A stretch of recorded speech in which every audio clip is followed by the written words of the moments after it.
Boa tarde a todos. Estamos começando aqui mais um almoço com Serbase, não aquele almoço com Serbase convencional que a gente vem fazendo desde o ano passado, com 5 encontros ao longo da semana, mas mais um encontro com Serbase extra ou especial nessa semana de muita turbulência no mercado financeiro. Não sei se dá para chamar de turbulência, porque o mercado foi mais para baixo do que de lado. A gente chama turbulência quando está num sobe e desce, né? E foi uma semana de queda forte. 4 circuit breakers acionados. Para quem não sabe o que é o circuit breaker, por que funciona, na verdade é um procedimento automático. Quando os negócios entram num movimento de manada, num freaking out na bolsa, em que as pessoas estão desesperadas vendendo, quedas muito fortes, a bolsa automaticamente suspende os negócios por um tempo para as pessoas trocarem um pouco mais de informações, reflexões, não simplesmente sair vendendo. Tá? Não é exatamente um procedimento automático que acontece ao longo do dia. Se você acompanha o mercado, sabe que os circuit breakers aconteceram logo no começo dos dias, porque notícias ruins vinham na madrugada, veio na madrugada de domingo para segunda, que era a queda brusca no preço do dólar, já refletindo as bolsas do outro lado do mundo. Então, quando começa o pregão, os preços, na verdade, as ofertas de venda já estão bem mais baixas do que a última cotação do dia anterior. Então, nesse momento em que, no caso da Bolsa Brasileira, a regra do circuit breaker é a interrupção quando a negociação, a valorização média excede 10% para cima ou para baixo. Nesse momento havia uma queda de 10%, algumas regrinhas de stop nem foram respeitadas porque o preço sequer chegou a passar porque seria um preço de stop, né? Então a pessoa não conseguiu vender a ação antes de chegar a um preço menor do que o previsto, porque a queda logo na abertura foi praticamente de 10% ou mais, e naquele momento se interrompeu a negociação, suspendendo o pregão para que as notícias fossem acomodadas, as pessoas pensassem melhor. Mas tivemos na quinta-feira, ontem, 2 circuit breakers no mesmo dia, né? Ou seja, logo no começo, logo na sequência. A regra número 1 é interromper negociações com 10% de desvalorização. Se voltar a negociação e chegar a 15, interrompe novamente. Se chegasse a 20, interromperia por um tempo maior a critério da B3. E, na verdade, o que estava acontecendo ali era um efeito manada, era um resultado de um apavoramento geral das pessoas com relação às notícias, porque todo mundo queria vender e, principalmente por não ter compradores, as ofertas vinham sendo baixadas com muita intensidade. Basicamente, é o que explica. Redução de preço que reflete a realidade das empresas, reflete o fundamento das empresas? Não necessariamente, tá? Porque nós sabemos que os preços despencaram em alguns casos porque os fatos refletiam diretamente nas empresas, por exemplo, Petrobras, em que a queda brusca no preço do petróleo levou a queda nas ações de mais de 25% lá na segunda-feira, mas outras quedas eram muito mais reflexo de expectativas que as pessoas têm com relação a perda de faturamento e de lucros, e havendo perda de lucros, a perda de valor da empresa. Teve quem me perguntou para onde vai esses bilhões, trilhões de reais que estavam nas empresas. Esse valor era fictício? Não representa a realidade? Na verdade, quando você está comprando uma ação, você está comprando ou com base na sua análise ou com base na análise de terceiros, em que alguém projetando os resultados da empresa, projetando os lucros ou crescimento dos lucros, projeta também a distribuição de dividendos ou aumento de valor dessa empresa, porque as pessoas querem ter a propriedade daquilo que tem valor, né? E o valor é reflexo do resultado futuro das empresas. Quando se percebe que esse resultado futuro pode não acontecer, a empresa perde valor. Então não é que o dinheiro foi parar em algum lugar, o dinheiro nunca existiu. Você compra algo, você paga um preço como você paga por uma obra de arte, né? Você compra levando em consideração que esse autor será distintivo ao longo do tempo e lá na frente alguém irá pagar um valor maior por ele. Você compra um imóvel agora imaginando que haverá ou escassez ou o preço dos imóveis ficará muito mais caro porque o PIB vai evoluir, a riqueza das pessoas vai evoluir, a procura por imóveis vai crescer e aquele imóvel que está comprando agora vai custar mais no futuro. Com as ações acontece a mesma coisa. A questão é que, no caso das ações, as reflexões, as análises, as informações correm muito mais rapidamente e o reflexo dessas análises impacta muito mais rapidamente a percepção do investidor, porque as cotações acontecem ali. A ação que eu comprei a R$50 está sendo negociada a 40, a 30, a 20, a 10, a R$4. E nesse ponto, alguns podem dizer, estou perdendo dinheiro. Não, você não está perdendo dinheiro. Na verdade, você continua dono de uma empresa. Você perderá dinheiro se pagou R$ 50 pela ação e vender agora por R$ 4. Agora, se essa empresa irá sofrer no curto prazo, mas é uma empresa resiliente, que vai demorar 2 anos para voltar a dar lucros, se você pensa nessa empresa a mais longo prazo, se ela faz parte de um segmento de mercado que hoje é impactado, que as pessoas estão fechadas em casa, em alguns países estão em quarentena, mas que no futuro haverá uma recuperação dessa empresa porque ela atende a serviços essenciais, porque ela é, digamos, monopolista, é uma concessão de serviços, né? Então você está apostando na resiliência dela, na capacidade de recuperar a geração de resultados. Então é isso que faz a pessoa comprar um ativo acreditando na recuperação dela. Quando tiver a bolsa vindo para baixo, há obviamente toda uma preocupação de quanto tempo demorará para essa queda gerar recuperação, quanto tempo demorará para a bolsa se recuperar, para as empresas voltarem a dar lucro? E a resposta é totalmente desconhecida.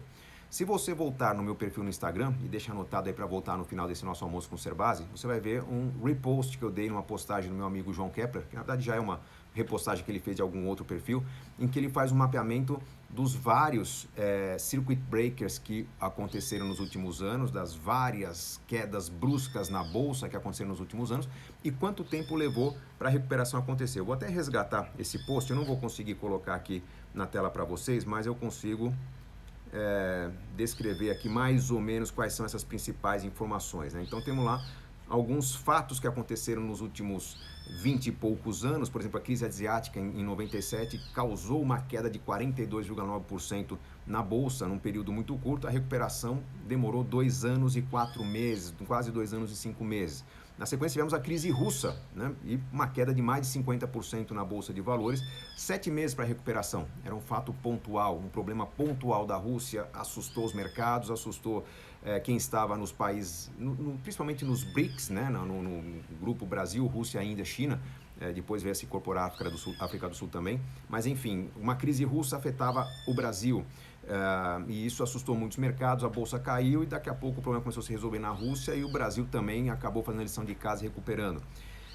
Na crise de 1999 do câmbio flutuante, quando o dólar bateu lá na casa dos R$4, né, já em 99 nós tivemos aí uma queda de 44% na bolsa, 3 meses e 2 dias para recuperar. E aí outras crises vieram, ataque terrorista do 11 de setembro, a crise do subprime, o Joesley Day, né, quando estourou o escândalo de corrupção ligando a Friboi, uma série de esquemas de governo, enfim. Quedas, algumas maiores, algumas menores, o tempo de recuperação, às vezes de meses, em alguns casos de anos. Mas é importante entender que a evolução dos mercados financeiros, a maior participação de pessoas na Bolsa de Valores brasileira é um alento, ela sugere um prazo de recuperação mais rápido, caso o cenário permita essa recuperação. E aqui é importante entender. As pessoas me perguntaram, eu coloquei a caixinha de perguntas ontem, para as pessoas colocarem quais seriam os pontos. Eu vou elencar aqui algumas dessas perguntas para responder para vocês, mas, por exemplo, alguns me perguntaram quanto tempo você acha que a Bolsa vai levar para se recuperar? E a resposta é, não sei. Por quê? Eu ainda não sei como que será feito o controle da evolução do vírus corona, desse novo vírus da gripe aí pelo mundo. Diz o governo chinês, o fechado governo chinês, que a epidemia está sob controle lá, ainda em crescimento, mas um ritmo de crescimento muito menor. Sabemos que o ritmo de crescimento na Europa está meio fora de controle em alguns países, está desesperador em outros países, e há países em que a informação ainda é muito limitada. A Rússia, a informação de menos casos, né? Não se ouve falar dessa preocupação nos países mais ao norte, enfim, diferentes níveis de controle. Praticamente no mundo todo as indústrias, né? As empresas diminuíram seu ritmo de trabalho, muitos em trabalhar no home office, algumas empresas limitando sua produção, parando sua produção. Saiu a notícia aí de que os parques da Disney ontem decidiram suspender sua atividade por alguns dias, muitas escolas parando já no Brasil, ainda não estamos no ápice da crise. Então, uma série de fatos que sugerem que nós ainda estamos no desenrolar da situação. Isso significa que a Bolsa vai continuar caindo? Não, difícil saber.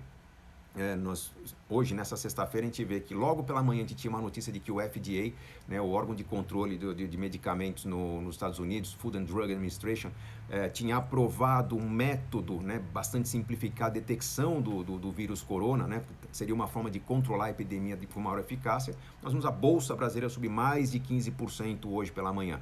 Né? E aí a informação se acomoda, tem o caso do presidente Bolsonaro possivelmente infectado, vai ter anúncio do presidente Trump à tarde, a Bolsa já perdeu boa parte desse ganho. Agora, quando estava começando essa live, o ganho estava na casa de 2,3%, tendendo talvez a zerar os resultados no dia, não ter alta.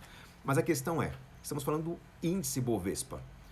Dentro do índice Bovespa, se você observar atentamente, nós temos empresas que estão perdendo mais, que serão mais impactadas nas próximas semanas em função da continuidade do avanço do vírus corona, e temos já empresas que começam a se beneficiar desse cenário, seja por qualquer razão, não estou analisando uma empresa especificamente ou outra, mas empresas se beneficiam da superprodução de medicamentos, de insumos relacionados à enfermagem, algumas redes de hospitais privados, enfim, que podem se beneficiar, e algumas empresas com potencial de valorização maior do que outras que perderam mais.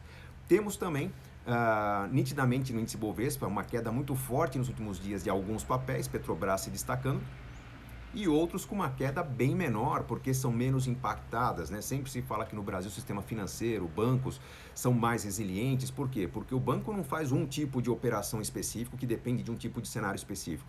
O banco é o tipo de empresa que faz a conexão entre diferentes transações financeiras para diferentes cenários. Então ele atua de uma forma num cenário recessivo, ele atua de outra forma num cenário de crescimento, ele atua de outra forma num cenário de tumulto, turbulência e volatilidade, e na forma de atuar continua sendo uma forma transacional. Então o banco, numa postura mais conservadora ou mais arrojada, tende a ganhar em diferentes cenários, porque ele muda a sua estratégia de acordo com o cenário. É diferente de uma empresa que se beneficia muito de uma queda no dólar, porque ela é importadora, de uma empresa exportadora que se beneficia muito da alta do dólar. Então, mudando o cenário, mudam as perspectivas de diferentes empresas. Algumas se tornam mais interessantes, outras menos, e para outras pouco muda. Você fala, então vou investir em banco. O banco, ele é uma oportunidade. Você vai ver no histórico dos últimos dias do Bovespa, os bancos foram os que menos perderam valor. Bancos menores perderam mais valor porque ficam mais frágeis num cenário recessivo do que um banco mais estruturado, com mais solidez. Então, na prática, se você analisar meus últimos posts dessa semana, eu venho falando que, olha, quanto mais cai a bolsa, mais clara é a oportunidade para quem quer investir na recuperação das empresas. Empresas pagadoras de dividendos são uma oportunidade mais evidente, porque se as empresas são menos afetadas pelo cenário. É uma primeira análise dos fundamentos. Então, por exemplo, uma pagadora de dividendos ligada ao sistema financeiro é melhor que uma pagadora de dividendos ligada à área de infraestrutura, de importação, exportação, enfim. Mas se a perspectiva de pagamento de dividendos ela será afetada, mas ela é menos afetada do que a média da economia, e a ação está muito mais barata do que esteve no passado, você vai fazer um cálculo do dividend yield provável, né, da distribuição de dividendo provável, versus o preço da ação. Numa bolsa em alta, o dividend yield, é o valor do dividendo por ação dividido pelo preço da ação, estava na casa de 2, 2,5%, 3%. E nós temos aí, com essa queda na bolsa, alguns dividend yields chegando na casa dos 10%. Então, fica mais evidente a oportunidade quando a gente vê que o lucro dividido pelo preço da ação fica mais elevado. Porém, preste atenção que estamos nos referindo ao dividendo distribuído em relação ao lucro do período anterior.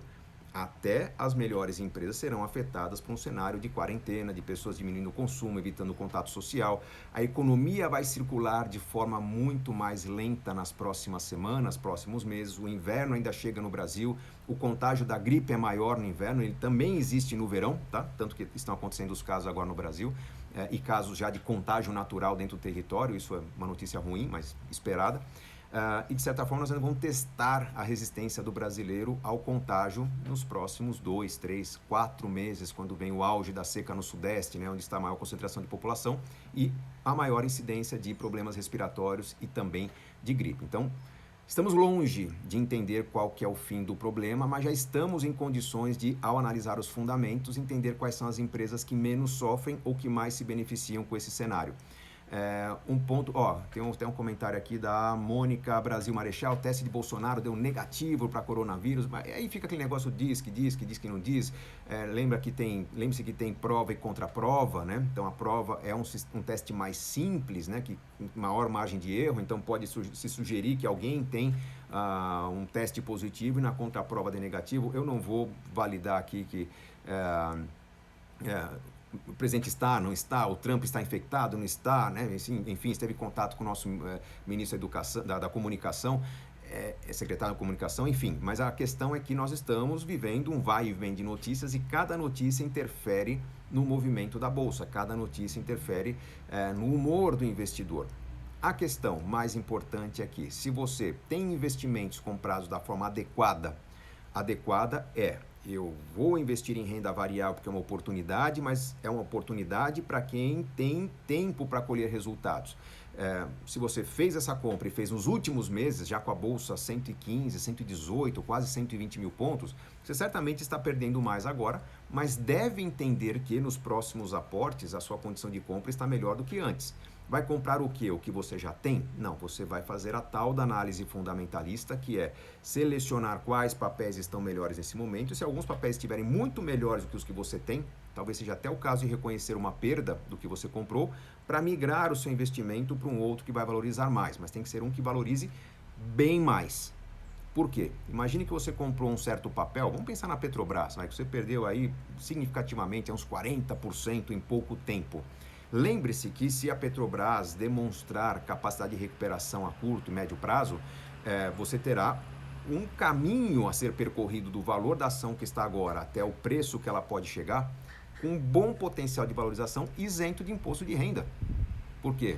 Por enquanto é prejuízo. Se você comprou a 50 e está a 40, 30, 20, 10, 9, dos 9 para 20, seu lucro é isento. Dos 20 para o 30 é isento. Então, quanto mais próximo você chega do preço anterior, menor a sua margem de ganho isenta. Agora, se você sai desse papel e compra um outro com potencial de valorizar quase tanto quanto, essa valorização será tributada se você vender mais de 20 mil reais por mês. Então, são alguns cuidados, algumas manhas que aquelas pessoas que estão há mais tempo no mercado normalmente estão acostumadas a tomar. Quem tem maior patrimônio certamente leva isso em consideração, nem liga para os 20 mil reais de limite mensal. Mas o fato é que é um momento de analisar fundamentos e fazer escolhas. Para muitos que estão assistindo aqui, analisar fundamentos é um bicho de 7 cabeças. Pô, Gustavo, eu comecei agora, eu segui a carteira recomendada da minha corretora. Pô, seguiu? Então, o próximo passo é você analisar a carteira recomendada da sua corretora, entender potencial de alta, haverá muita incerteza nesse momento, calcular a projeção de alta está com um nível de incerteza muito alto, mas se você tem muita dificuldade em analisar fundamentos, é porque você ainda não está no ponto ideal para comprar ações, diversificar a carteira, otimizar a sua carteira. Talvez seja o momento de os próximos aportes acontecerem em fundos de ações. Quais fundos? Aqueles que tiveram perdas significativas e que têm alguma estratégia aí de recuperar essa perda, porque tem algum posicionamento aí que prevê que alguns papéis serão mudados e serão escolhidos aqueles papéis com melhores fundamentos. Então, na prática, leva-se em consideração a capacidade do gestor fazer boas escolhas. Muitas perguntas estão rolando, o pessoal está falando que saiu na Globo News aqui, não sei se é a questão do presidente, o Jacques Barg perguntando, e o SP, como foram as recuperações? Nós tivemos um número menor de crises no SP500, no índice de Nova York, né? Teve aquela crise muito impactante em 2008, o sistema financeiro arduamente abalado em 2008, mas uma recuperação muito rápida para 2009, de 2008 para 2009, tanto que se considera que o bull market, esse mercado de crescimento norte-americano, é um bull market secular que vem de quase 20 anos, ou seja, que a bolsa americana quase não para de subir desde o ano 2000, né, desde o bug do milênio, com uma pequena interrupção ali no 11 de setembro, né, que teve uma recuperação de alguns meses, eu não tenho os dados aqui, mas outra também, uma recuperação de menos de um ano ali no 2008, na crise do mercado imobiliário, e o mercado bastante saudável, esperando algum enxugamento, esperando alguma realização de lucros para os investidores terem o que trabalhar. Lembre-se que fica muito mais difícil investir no mercado em alta do que no mercado em baixa. Por quê? Você pode comprar ações boas e ruins agora e qualquer uma delas vai ter um ganho provável significativo nos próximos meses ou anos. No mercado em alta, você corre o risco de comprar ações com maior probabilidade de queda do que de alta. Um gráfico muito interessante que vale a pena você consultar, anota para ver também O pessoal está comentando que deu negativo a contraprova do presidente Bolsonaro. Acho que também não faria grande diferença nesse momento, né? Porque estamos falando de uma epidemia que acomete muitas pessoas e as pessoas que estarão infectadas serão tratadas e há todo um cuidado aí para preservar as autoridades, com certeza. A questão é que, nesse cenário em que a gente vê que há uma grande mobilização para as pessoas quererem comprar ações, o que se recomenda é a análise dos fundamentos. Entender que, uma pergunta, até deixa eu já começar a resgatar as perguntas que foram feitas aqui, ó. Uma que foi colocada devo usar minha reserva de emergências para aproveitar essa oportunidade e comprar as ações que estão baratas? E a questão é, cuidado, a gente investe em renda variável aquilo que a gente pode investir em renda variável. Então, quando a pessoa está montando uma carteira de investimentos, nós temos aqui os 3 passos: reserva de emergências primeiro. Depois que formou a reserva de emergência, começa a construir o seu futuro, começa a contribuir para uma previdência, uma carteira de fundos pensando no longo prazo. Aí já vai ter uma parcela dos seus investimentos em renda variável, um rebalanceamento de tempos em tempos, ganhou muito com as ações, vende um pouquinho, compra renda fixa, perdeu muito com as ações, vende renda fixa, compra ações, mas dentro daquele pacote previdência, você vai tentar manter um certo equilíbrio de acordo com a sua idade, né? Mais investimento em renda variável para os mais jovens, menos investimento em renda variável para os mais velhos. E só depois que você está com o seu futuro equacionado, com o seu plano para a previdência, que pode ser um plano de previdência, quando você está com a reserva de emergência montada, você começa a montar uma carteira de investimentos com maior ou menor grau de risco de acordo com o prazo que você tem para realizar seus sonhos. Então, quem segue a receita direitinho, quem vem fazendo tudo direitinho, que é, eu montei minha reserva de emergências, eu estou cuidando do meu futuro com um pouco de renda variável, eu tenho uma carteira com graus de risco diferentes de acordo com a alocação de risco, certamente está perdendo parcialmente o valor da sua carteira, mas não deve estar realizando lucros, porque estava investindo dinheiro que era para concretizar um sonho de longo prazo. Se é de longo prazo, ainda acomoda uma queda na bolsa, uma inversão da renda fixa para a renda variável, resgata um pouco da renda fixa e compra renda variável, e uma expectativa de coleta ao longo do tempo nos próximos meses, próximos anos, afinal é algo de longo prazo.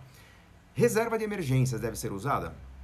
A reserva de emergências ela até pode ser diminuída nesse momento, um pouco diminuída. Por quê? Porque o seu orçamento deve mudar nesse inverno menos social, nesse inverno mais dentro de casa, nesse inverno para você colocar suas séries televisivas em dia, né? Então eu falei que eu e a Adriana fomos ao mercado ontem e já tomamos nossos cuidados contra o vírus corona, né? Compramos álcool gel enfim, lenços e papel higiênico. Não, nós compramos muita pipoca, já que a recomendação vai ser ficar em casa nos próximos meses, né? E nós vamos assistir bastante televisão, vamos brincar muito com as crianças, vamos jogar muito nossos jogos de tabuleiro, renda passiva ali. Então, nós estamos imaginando que os próximos meses serão mais caseiros. Nós já estamos postergando a decisão de algumas viagens que podem não acontecer no meio do ano, fim do ano. Viagens encarecem com o dólar lá em cima, elas ficam menos viáveis nesse cenário em que está se recomendando não viajar. Então, se nós vamos gastar menos, nosso custo vai cair, né? Nosso custo inclui viagens, qualidade de vida, é o custo típico que a gente recomenda aos alunos do curso de Inteligência Financeira. Então, nesse contexto, eu posso diminuir minha reserva de emergências, avaliar se eu estou tendo algum tipo de impacto significativo na minha renda ou não, se meu trabalho vai cair também, e com isso administrar uma reserva de emergências menor para aproveitar um pouco da oportunidade. Lembrando, esse é um lembrete que eu dou aos meus alunos no curso de Inteligência Financeira. Se você está com uma reserva de emergências menor, você está mais exposta a imprevistos. Os imprevistos podem acontecer. E pode ser um imprevisto ligado à saúde, ligado à perda da renda, à perda do trabalho. Então, se você tem a possibilidade de ser impactado por um imprevisto e sua reserva de emergência está menor, comece a pensar num plano B. Já que eu estou mais caseiro, por que não me desfazer do meu automóvel no curto, médio prazo, né? E aí cabem outras reflexões. Eu falava que na renda variável, o impacto percebido para o investidor é muito maior que em outros mercados. Tem gente falando, tá vendo? Eu comprei imóveis, eu estou protegido contra essa perda. Tá mesmo? Você tentou vender seu imóvel essa semana ou não? A bolsa me diz por quantas pessoas estão negociando ativos de liquidez. Agora, num cenário como esse, muita gente fala, não, peraí, eu ia comprar um imóvel, eu não vou comprar um imóvel porque eu estou com medo de ficar descapitalizado e de repente essa crise dura muito tempo, eu perco o emprego. Então você vai perceber que até o sólido mercado de imóveis hoje está frio. Você está vendendo imóvel por quanto? Por 300 mil reais? Se você oferecer por 250, você não vende. Se você oferecer por 220, você não vende. Se você oferecer por 200, a pessoa vai titubear, mas provavelmente você não vende, porque as pessoas estão mais contidas. É exatamente o que acontece na bolsa. A pessoa tem uma ação de 15 reais, ela oferece por 14 e não vende, por 12 não vende, por 10 não vende, porque estão negociando por 6. Então, a única diferença entre o mercado que as pessoas chamam de sólido e um mercado mais de maior liquidez é que você tem informação de liquidez. Mas vários mercados esfriarão, inclusive se você decidir vender seu automóvel agora, que seja um automóvel popular, de alguém que está vendendo um mais caro para comprar um mais barato. A economia está mais fria nesse período. Talvez você chegue à conclusão, nós chegamos à conclusão que algumas pessoas vão comprar automóvel, já que é recomendado não andar de ônibus e metrô nesse cenário que nós temos agora. Então, temos que tatear cada mercado para entender como vai funcionar em cada situação. Cautela é fundamental, estar em casa é fundamental. Então, é essencial que você mantenha a calma nesse momento. Ó, tem um comentário interessante aqui do Exora.tati. Olha, vai ter impactos na pandemia na economia no curto prazo. As pessoas estão parando de trabalhar no mundo todo. Eu estou no Reino Unido e aqui no escritório não tem nem 10% dos funcionários hoje. Sim, o meu escritório, por exemplo, a Jéssica, minha sócia, trabalha no interior da Holanda, na segunda cidade mais impactada pelo vírus corona, lá na Holanda. Lá 100% da população está fazendo home office. Tem impacto? Tem, mas também tem toda uma preocupação de fazer com que essa nova dinâmica funcione. Algumas escolas interromperam atividades, outras preferiram mudar sua atividade para uma aula online. Né? Então, se o seu filho já usa alguma tecnologia, já usa o iPad, por exemplo, como instrumento de aula, meus filhos usam, a transição do modelo tradicional para o menos eficaz, porém viável, modelo online, é algo bastante interessante. Os alunos do curso de Inteligência Financeira, turma 8, que começa a semana, já perceberam que nós teremos um período de intenso relacionamento, porque as pessoas mais em casa terão mais tempo de assistir ao curso, elaborarão o seu planejamento mais rapidamente e trarão suas dúvidas para mim numa quantidade maior, provavelmente, do que nas turmas anteriores. Eu estou aqui de mangas arregaçadas, mangas curtas, mas arregaçadas, para trabalhar muito. Terminando essa live aqui, eu mergulho na relação com os meus alunos do curso de Inteligência Financeira, turma 8. Tá? Então, na prática, nós estamos entrando num período diferente para quem vive no Brasil. Pior, sim, pior. Menos convívio social, menos consumo, economia mais fria, perdas para todos, mas ao mesmo tempo é aquela... eu gosto de dizer para meus alunos que quando a pessoa fala, estou recém-divorciado, eu perdi meu emprego, eu perdi uma pessoa querida, eu herdei um dinheiro, mas eu acho que eu prefiro ver como as coisas vão acontecer. Eu falo, olha, não espere, não postergue sua decisão de fazer um curso. A hora de você replanejar sua vida é quando você tem uma ruptura. Então a gente está no momento ideal para sentar e fazer um planejamento completo, sério, e é quase como um recomeço da vida, um recomeço sério, organizado. Então funciona muito bem. Perguntas, que eu falei que ia responder algumas perguntas. Nosso almoço com Cerbasi iria até 1 hora, eu vou estender mais 10 minutinhos, já que estamos numa edição extra aqui, fazer um almoço com Cerbasi de 40 minutos. Mas vamos lá, perguntas que foram mandadas, a mais frequente com certeza, onde investir nesse momento? E, gente, se você pegar a edição do livro Investimentos Inteligentes de 2008, a de 2013, a de 2019, vocês vão ver que a estratégia não muda de acordo com o cenário. Né? O onde investir começa por você determinar uma regra. Quanto tem que estar na reserva de emergências, que vai para renda fixa, liquidez imediata, é para lidar com imprevistos, tem de onde sacar. Talvez nesse momento, para algumas pessoas que têm uma queda drástica na renda ou um risco de perder o emprego nos próximos meses, aumentar a reserva de emergências é oportuno. Então, essas pessoas, se têm algum dinheiro para investir, migrarão o seu dinheiro, ou direcionarão o seu dinheiro para renda fixa. Para pessoas que terão menos impacto, porque conseguiram migrar o seu trabalho para o home office, talvez o momento seja até de desbalancear um pouco a carteira, diminuir um pouquinho da reserva de emergências, um pouquinho do conservadorismo do seu plano de longo prazo para sua renda futura e aumentar o investimento em renda variável nesse plano futuro e na concretização de sonhos. Ah, mas Gustavo, eu deveria investir em renda variável somente aquilo que tem um prazo maior para acontecer. E o dinheiro que eu usar para viajar agora no fim do ano?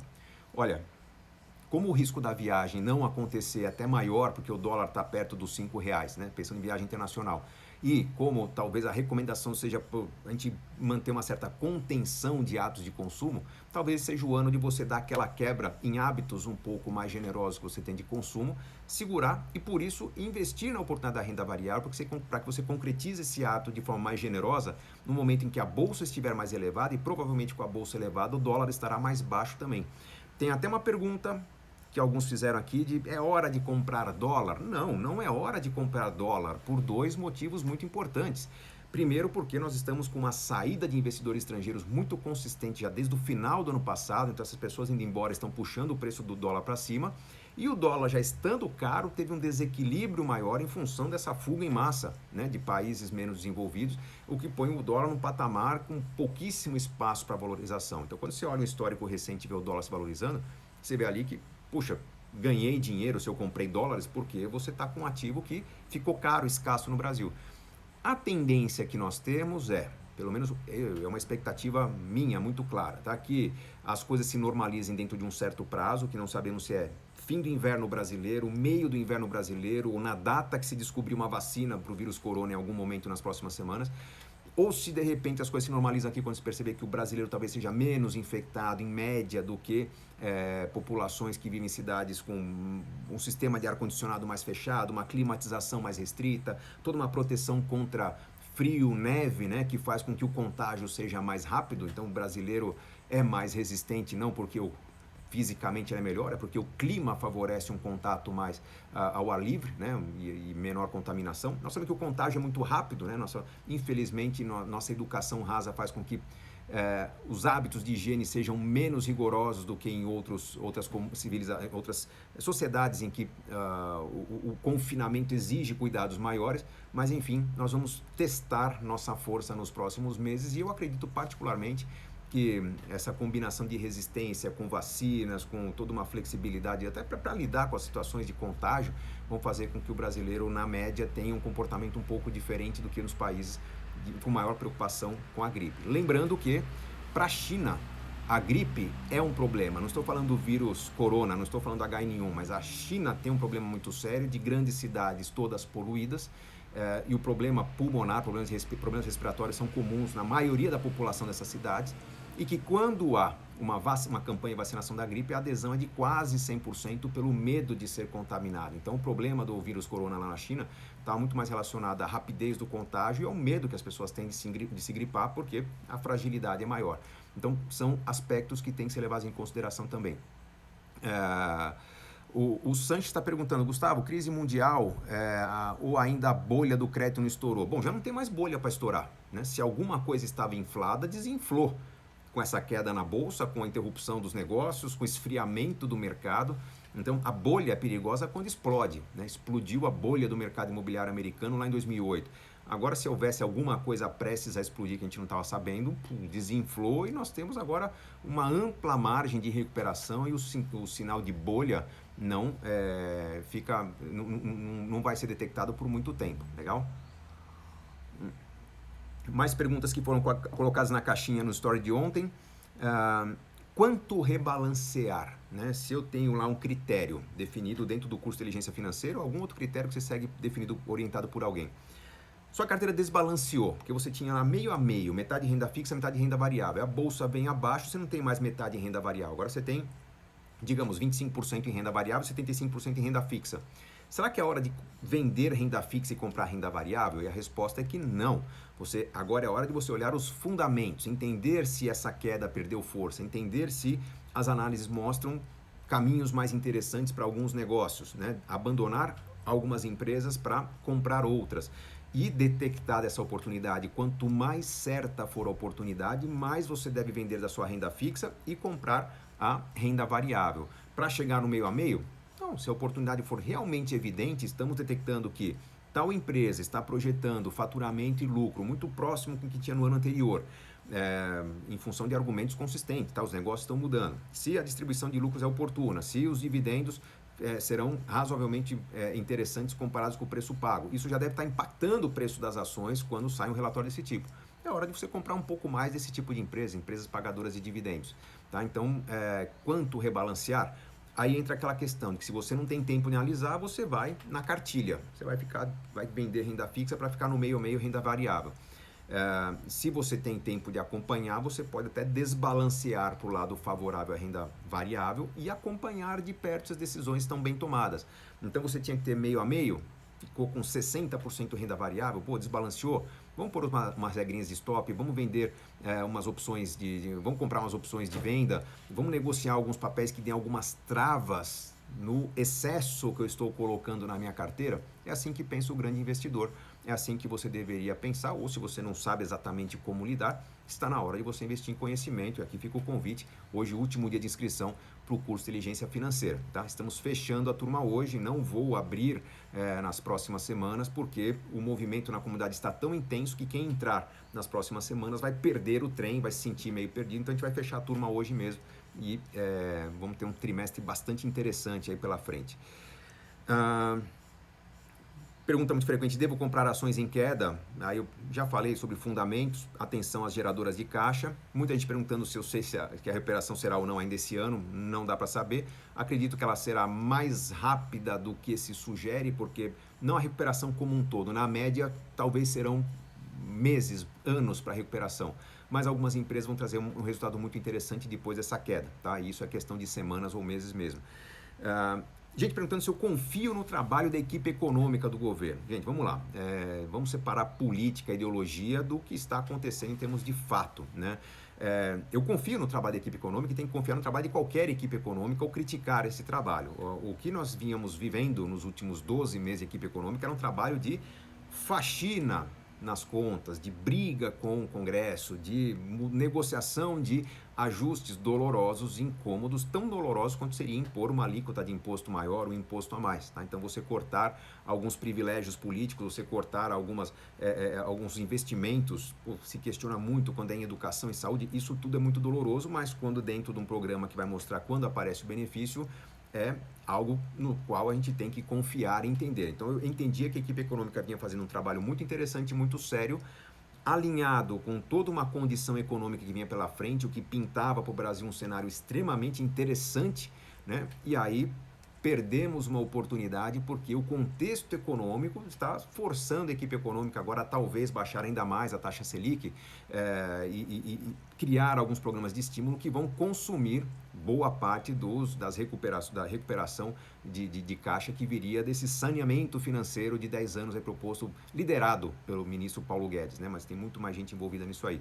Então, é mais ou menos o que acontece quando você tem, por exemplo, o governo criando as condições para fomentar o crédito e esse crédito é aproveitado no consumo, mas não na indústria para gerar produção a mais. Aí o consumo cresce, que gera inflação, se gera inflação, o governo esfria a economia, aumenta a taxa Selic.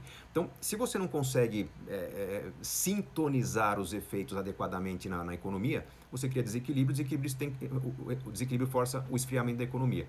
Então, na prática, o governo vinha fazendo sim uma condução correta, cheia de polêmica, mas a gente olha o líder e esquece o trabalho do burocrata logo embaixo. Então, o burocrata vinha fazendo o trabalho correto, tá?